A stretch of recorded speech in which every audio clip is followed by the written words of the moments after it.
connected sa internet, yung voting machines on election day, di ba? Pero isipin natin mabuti bilang mga Pilipino, kung merong mandaraya sa ating eleksyon ngayong 2025, manggagaling ba sa loob ng gobyerno o hindi?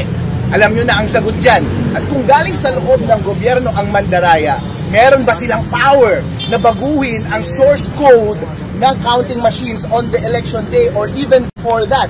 Meron, kahit sabihin natin na dumaan ito sa independent audit. Ngayon, kung corrupted ang source code on election day at merong access sa internet, yun na lamang ang tanging paraan para ang isang mandaraya ng eleksyon ay baguhin ang resulta ng mga election returns. Tandaan po natin, habang nagbobotohan po tayo, ang ating automated counting machine ay hindi pinapakita ang live score ng makina na yon sa atin. Saka lang natin malalaman ang score ng makina na yon pagka-print ng election return.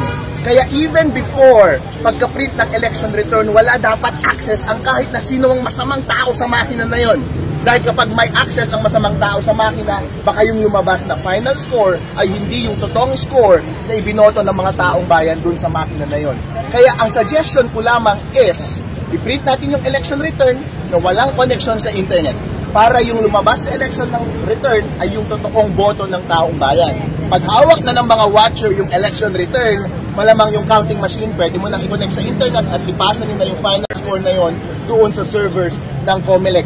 Malamang hindi na magkakaiba yung hawak ng mga watcher at yung servers ng COMELEC. Yun lang, Chairman George Garcia, huwag natin i-connect sa internet yung automated counting machines bago at habang nag-print ng election returns. Attorney, per se, yung paggamit ng automated counting machine, hindi ko kayo tutol doon?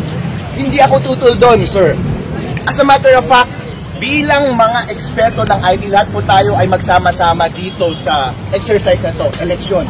Lahat po tayo ay may obserbasyon na kahinaan sa ating sistema. Hindi natin ma-perfect ito. Merong kamalian na mangyayari. Pero sa lahat ng naobserbahan natin, na kahinaan na pwede natin itama, pwede itama natin. Kasi wala namang mawawala sa atin eh. Pareho lang tayo, Chairman George Garcia, na ang hangarin ay palakasin at patatagin ang integridad ng eleksyon natin ngayong 2025. Walang mawawala sa atin. Magsama-sama po tayo. Ang tanging nakapagtataka lang, ayoko lang magkalat ng, ng mga intriga, bakit ayaw ninyong gawin?